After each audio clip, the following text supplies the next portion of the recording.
चलिए आगे बढ़ते हैं अपन। छंद क्रमांक 114। दान का फल। हमने जो मुनिराजों को, जो साधुओं को, जो व्रतियों को दान दिया है, उस दान का क्या फल है ये यहां पर बतला रहे हैं। उच्चारण देखेंगे। गृह कर्मणापि, गृह कर्मणापि निचितम, गृह कर्मणापि निचितम। कर्म, कर्म विमार्ष्टि, विमार्ष्टि खलु गृह विमुक्तानां, गृह विमुक्तानां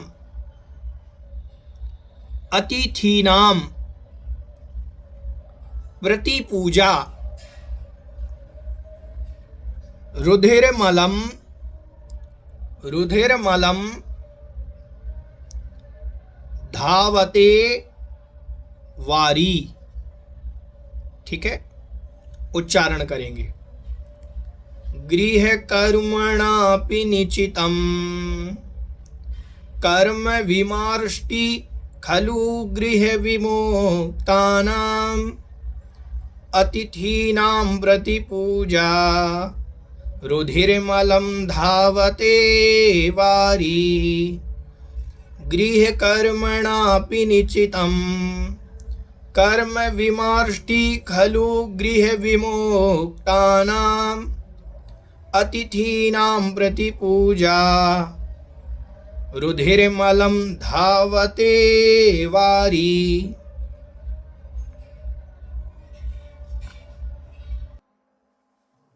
देखें अर्थ। गृह कर्मणा अपि निचितम। गृह कर्मणा, गृह मतलब घर में, कर्मणा मतलब कार्यों में। घर के कार्यों से या घर के कार्यों के द्वारा गृहस्थ जीवन में जो भी काम किए जाते हैं, घर के जो भी कार्य किए जाते हैं, तो गृहस्थ जीवन में जो हम कार्य करते हैं, तो गृह कर्मणा घर के कार्यों के द्वारा, अपि मतलब भी, निचितम, निचितम मतलब इकट्ठे किए गए, ग्रहण किए गए, उपार्जित किए गए।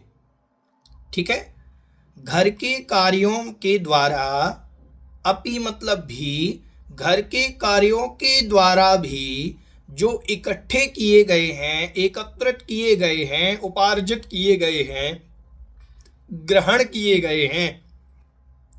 कर्म मतलब कर्म, जो कर्म हमने घर के कार्यों को करके हमने जो कर्मों का बंध किया है, जो कर्मों को इकट्ठा किया है, उन कर्मों को विमार्ष्टि, विमार्ष्टि मतलब दूर कर देता है। कौन दूर कर देता है? अतिथियों की जो पूजन सत्कार है, भक्ति है, वो हमारे घर कार्य के, जो घर के किए गए कामों में हमने कर्म बांध लिए हैं, उन कर्मों के बंधन को भी वो दूर कर देता है। खलु मतलब निश्चय से, निश्चित रूप से दूर कर देता है। कौन करता है? गृह विमुक्तानाम अतिथीनाम प्रति पूजा। गृह विमुक्तानाम, गृह मतलब घर से जो विमुक्त हो गए हैं, रहित हो गए हैं, अनगार मुनिराज, घर से जो विमुक्त हैं, घर नहीं है जिनके, ऐसे उन घर से रहित जीवों की, अतिथीनाम अतिथियों की, मुनिराजों की अतिथि संज्ञा है। अतिथि किसे कहते हैं? जिनके ना आने की तिथि ना जाने की तिथि, मुनिराज वही अतिथि कहलाते हैं। ठीक है, आचार्य श्री क्या कहते हैं? न जिनके आने की तिथि न जिनके जाने की तिथि, सो वह अतिथि। ठीक है, अतिथि मतलब होते हैं मुनिराज। मुनिराजों को अतिथि की संज्ञा दी गई है। तो घर से विमुक्त, घर से रहित अनगार मुनिराज, उनको अतिथि कहा गया है। ऐसे उन अतिथियों की प्रतिपूजा, प्रतिपूजा मतलब दान, उनको दान देना, उनकी आहार आदि क्रिया संपन्न कराना। वह हमारे घर में किए गए, गृहस्थ जीवन में किए गए कार्यों से जो उत्पन्न कर्म है, उपार्जित कर्म है, उनको नष्ट कर देता है। कौन नष्ट कर देती है? उन अतिथियों की पूजा, उन मुनिराजों की पूजा, उन मुनिराजों के लिए जो दिया गया दान है वो हमारे कर्म को नष्ट कर देता है। देखो, हमने अपने गृहस्थ जीवन में घर में रह करके जो भी पाप किए हैं, कर्म का उपार्जन किया है, और एक बार साधु हमारे घर में आकर के यदि आहार लेकर के चले जाएं तो हमारे वो घर में किए गए जो पाप हैं वो साधु के आहार देने से नष्ट हो जाते हैं। ये साधु की देखो कितनी बड़ी महिमा है। गृहस्थ जीवन के पाप हमने किए और एक बार साधु यदि उसी घर में आकर के आहार लेकर के चला जाए तो वह साधु हमारे पापों को नष्ट करने में कारण हो जाते हैं। घर में साधु कभी नहीं आते। साधु मात्र जीवन में यदि घर में आ सकते हैं तो आहार के लिए आएंगे, हमारे द्वार आ सकते हैं, हमारे घर आ सकते हैं साधु। अन्य समयों में कभी साधु घर नहीं आते, किसी के घर नहीं जाते। कब जाते हैं? मात्र आहार के लिए जाते हैं। ये सौभाग्य है कि देखो, सारी दुनिया में दान देने के लिए हमें उनके दरबार पर जाना पड़ता है, लेकिन जब अतिथि को दान दिया जाता है तो अतिथि मेरे दरबार पर आते हैं हमारा दान स्वीकार करने।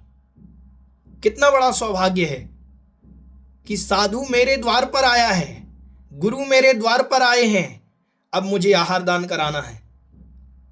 और बड़े उत्साह के साथ, कभी पीड़ा नहीं, कभी कष्ट नहीं, बड़े उत्साह के साथ वो दान दिया जाता है। हो सकता है कि अन्यत्र आपको दान देने में कठिनाई हो सकती है, कष्ट हो सकता है, पीड़ा हो सकती है, लेकिन जब साधु घर में आते हैं तो पीड़ा नहीं होती, कष्ट नहीं होता, आनंद से हम भर जाते हैं। तो और आचार्यों ने कहा है, जिस घर में साधु का प्रवेश नहीं हुआ, जिस घर में साधु के आहार नहीं हुए, वो शमशान है। आपने मकान बना लिया और मकान में यदि एक बार भी जीवन में साधु का आहार नहीं हुआ तो वो घर श्मशान की तरह है, शमशान की तरह है। ये आचार्यों ने लिखा है। देखो, साधु के आने से आचार्य समंतभद्र महाराज लिख रहे हैं कि घर के कार्यों में हमने जितने भी पाप किए हैं वो सारे पाप साधु को आहार देने से नष्ट हो जाते हैं, सारे नष्ट हो जाते हैं। कितनी बड़ी आहार दान की महिमा यहाँ पर आचार्य महाराज बतला रहे हैं कि गृह कर्मणा अपि निचितम कर्म विमर्ष्टि। घर के कार्यों में किए गए जो उपार्जित पाप हैं, कर्म हैं, वो नष्ट हो जाते हैं। कब? जब निश्चित रूप से, खलु शब्द डाला उन्होंने, निश्चित रूप से नष्ट हो जाते हैं। गृह विमुक्तानाम अतिथिनाम प्रति पूजा। घर से रहित अतिथियों की पूजा करने से, उनको दान देने से, उनकी आहारचर्या करा देने से हमारे पाप नष्ट हो जाते हैं। उदाहरण दे रहे हैं आगे, रुधिर मलम धावते बारी। जैसे कहीं जमीन पर या किसी कपड़े पर खून लग जाए या मल लग जाए, गंदगी लग जाए, पानी डाल दो, पानी डालने से वो धुल जाता है, साफ हो जाता है। ऐसे ही हमारी आत्मा में जो कर्म रूपी मल लग गए घर के, हमारी आत्मा में कर्म रूपी जो रुधिर लग गया, वो साधु रूपी आहार देने से, जल हैं साधु, वो धो करके चले जाते हैं। जैसे गंदगी को और मल को पानी धो देता है, ऐसे ही साधु को आहार दान देने से हमारे जो घर में किए गए पाप हैं वो नष्ट हो जाते हैं, धो देते हैं। साधु का आगमन हमारे पापों को धो देता है।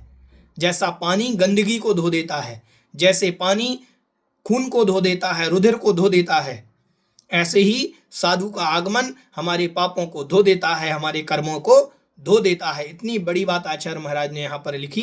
तो ये दान का फल है कि साधु यदि हमारे दरबार पर आए तो साधु, देखो सारी दुनिया में आप मंदिर में जाओगे तो 10 रुपये भी लेकर के जाना, तो मंदिर जाना पड़ेगा दान करने, लेकिन साधु हमारे घर आते हैं, स्वयं तीर्थ हमारे घर आते हैं, हम उनको दान देते हैं, हमारे घर पर आकर के वो हमारा दान स्वीकार करते हैं, घर पर आकर के दान स्वीकार करते हैं। तो ये विशेष रूप से दान का फल आचार्य महाराज ने यहाँ पर जो आहार दान की बारे में लिखा है, इतनी बढ़िया इन्होंने बात लिखी कि घर के कार्यों में किए गए पाप भी हमारे नष्ट हो जाते हैं साधु को दान देने से, अतिथि को दान देने से। तो ये जो छंद है ये बहुत उत्कृष्ट छंद है, हमारे पाप को धोने के लिए ये बतलाने वाला है कि हम कैसे किस प्रकार से अपने कर्मों को धो सकते हैं घर में साधु को बुला करके।